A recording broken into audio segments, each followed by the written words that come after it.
as the UCLA Alumni Association, we acknowledge our presence on the traditional, ancestral, and unceded territory of the Gabrielina Tongva peoples. And alumni on this iconic place, and as alumni I know you know this, on the quad, the 4 original buildings of UCLA, Royce. Through these trees, the beautiful view of our campus and the hill and the community that our students live in, but I think I have the best view. I'm looking at our alumni community, part of our 663,000 strong Bruins around the universe. And this weekend is so special because today we welcome you home. Clap for yourself. And to our students, I'm going to ask forgiveness in advance and patience as your parents walk these walks with you, talk about, that wasn't here when I was here, or back in the day when I had to walk up Bruin Walk and I couldn't get a bird to get through campus. So all of those things that your parents are going to share, because the day you got admitted to UCLA, they got readmitted to UCLA. So now you share that incredible legacy together. And one of the things that we really look forward to, students, I know it may be hard to believe now, but one day when you're at this breakfast, sharing the joy that your parents feel as your Bruin family legacies continue. So we hope that this weekend is full of all of that you've imagined it to be. And welcome home to UCLA. So now it's my thank you. So now it's my pleasure to introduce you to one of our parent leaders, Lisa Rousso. Lisa's in her 2nd year as a leader in our parent council, and I'm hoping that parents, you have the opportunity to meet so many of our parents this weekend that serve in that leadership role, because we find that our very best volunteers on our campus are our parents. So thank you, Lisa. Thank you to your team. Lisa earned her undergraduate degree at UCLA in English, a master's degree at Cal State Northridge in educational psychology and counseling. She spent a lot of her career working in schools, including as a disability rights advocate. I then felt the need to get another degree and went to Hofstra for her law degree, and she is now studying for the another bar exam in Florida, where she hopes to do real estate. Lives on the East Coast, is now in Hermosa Beach, has 3 sons, including her son Eric, who's here today, is a senior studying political science and hopes to become the 3rd lawyer in Lisa's family. And I will, full disclosure, Lisa's partner, who wasn't able to be here today, he's from that school across town. Yeah, but Eric, Lisa made those fabulous choices. So Lisa, please come to the podium, and thank you for your leadership.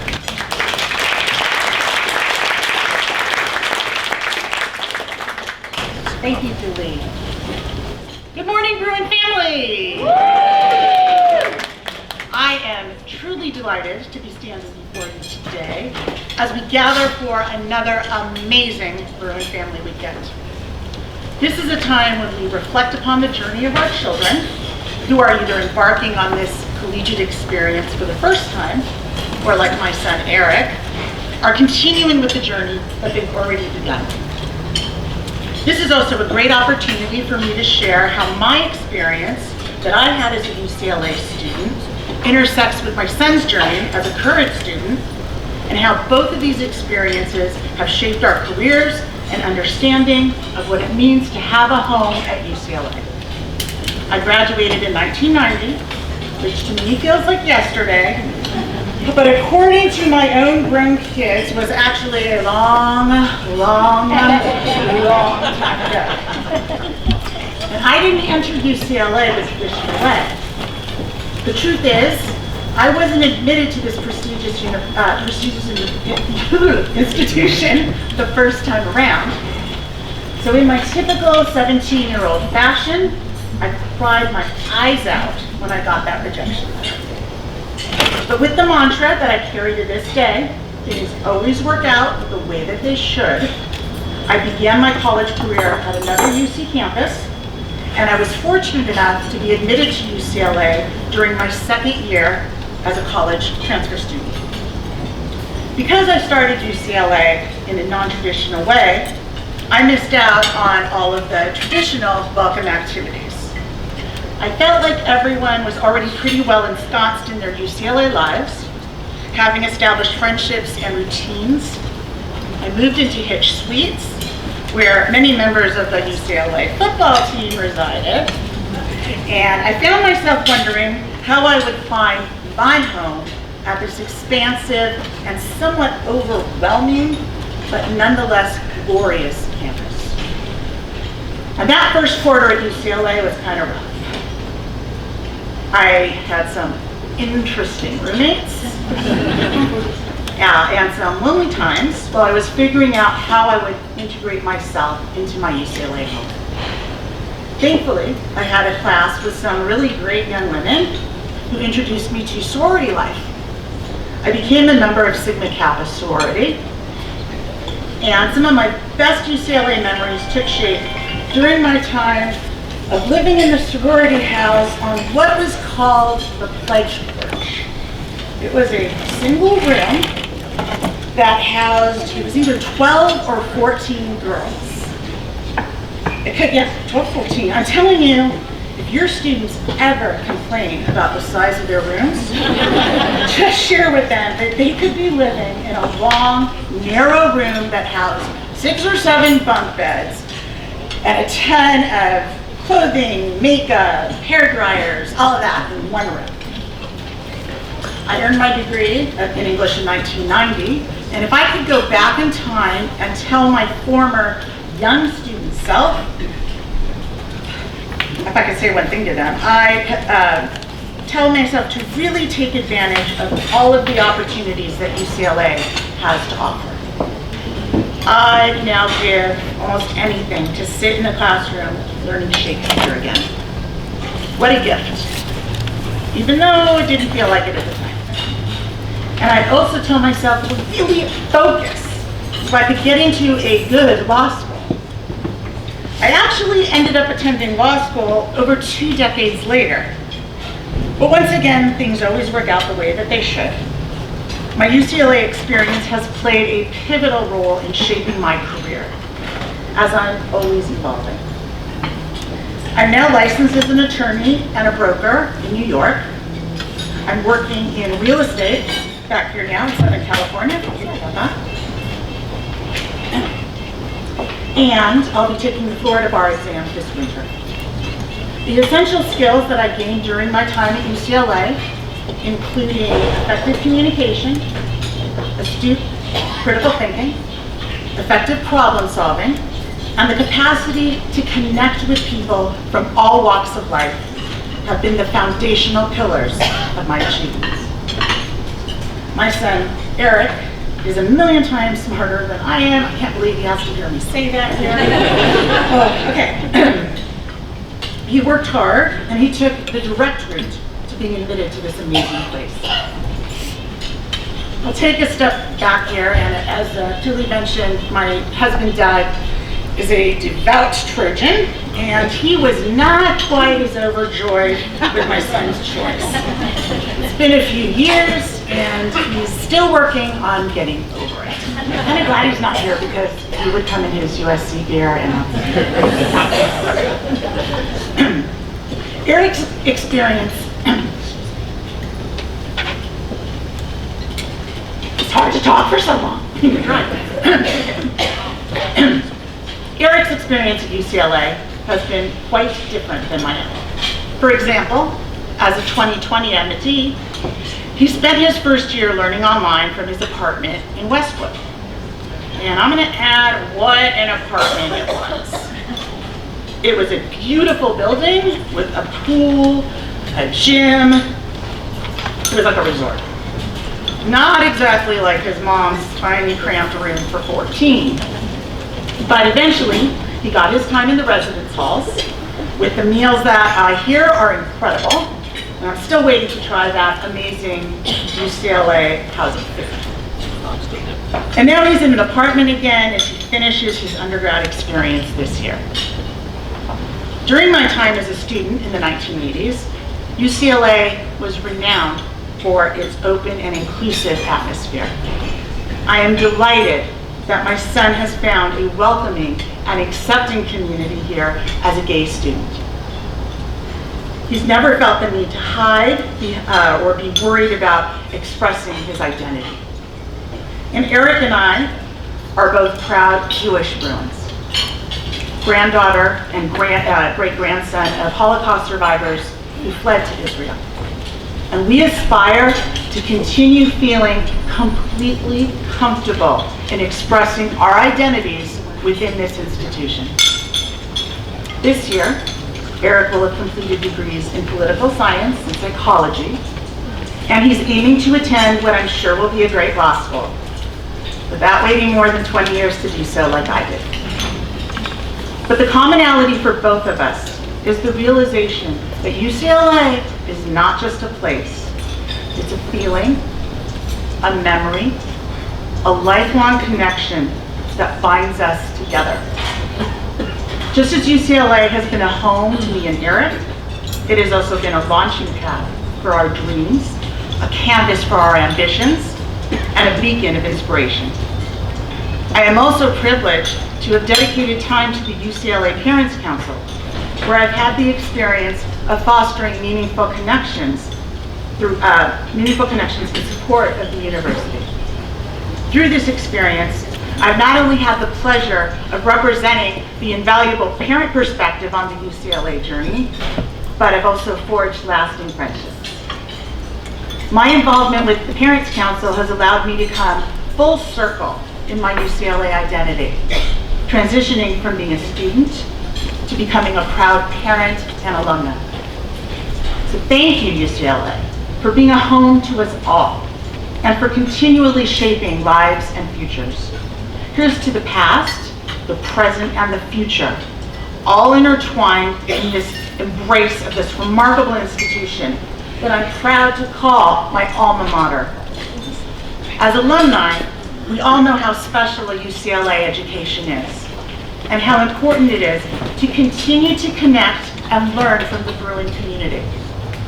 I think it's fair to say that nobody understands the importance of safeguarding the value of UCLA education better than our beloved Chancellor, which is why it gives me great pleasure to introduce Chancellor Gene Block. Thank you, Lisa, for your beautiful comments, and good morning, everyone.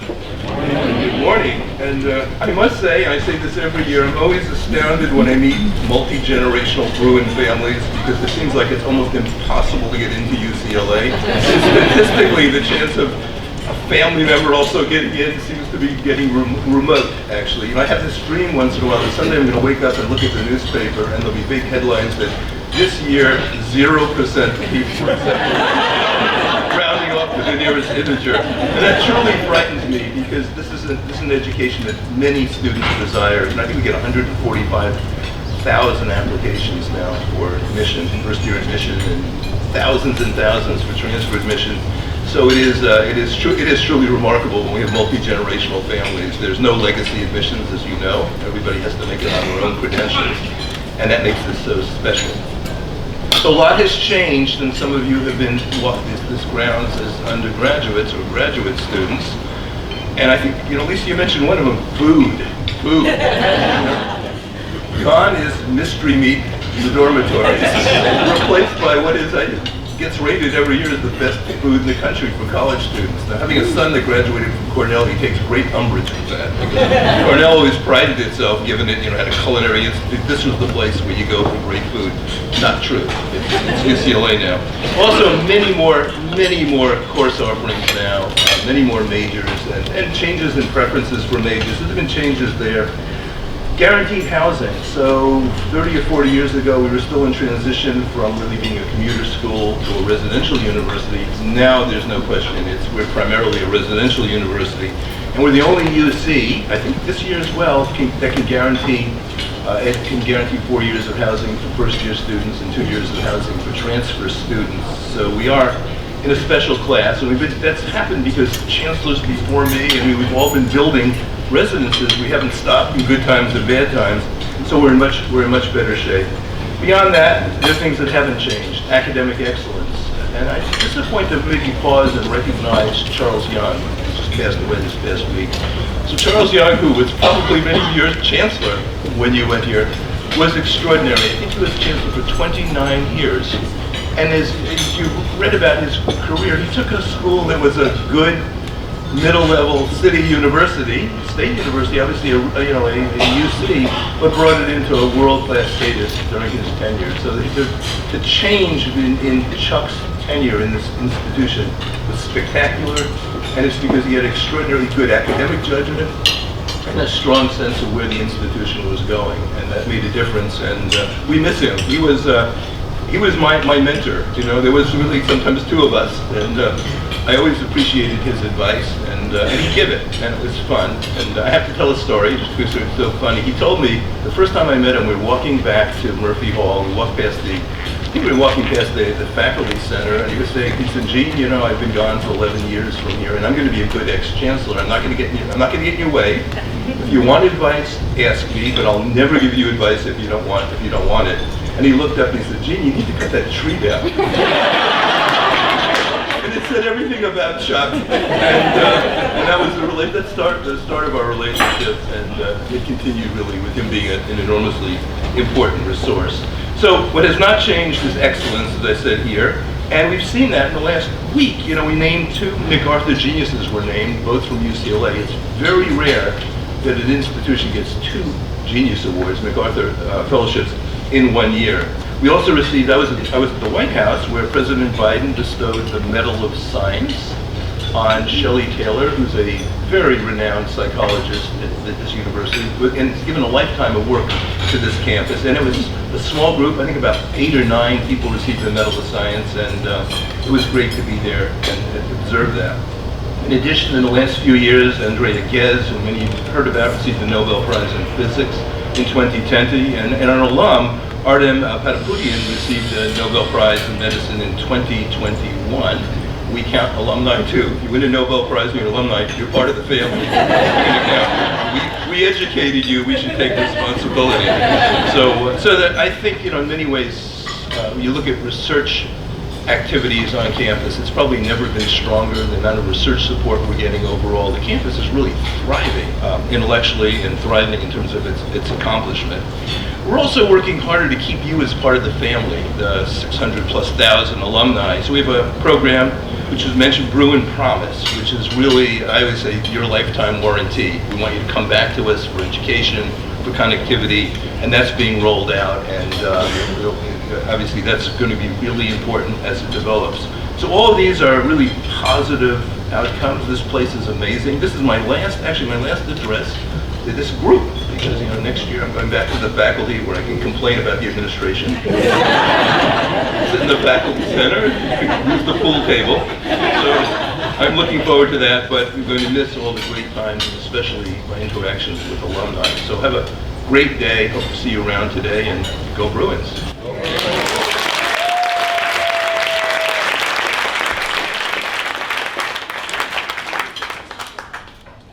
Thank you, Lisa, and thank you, Chancellor Block.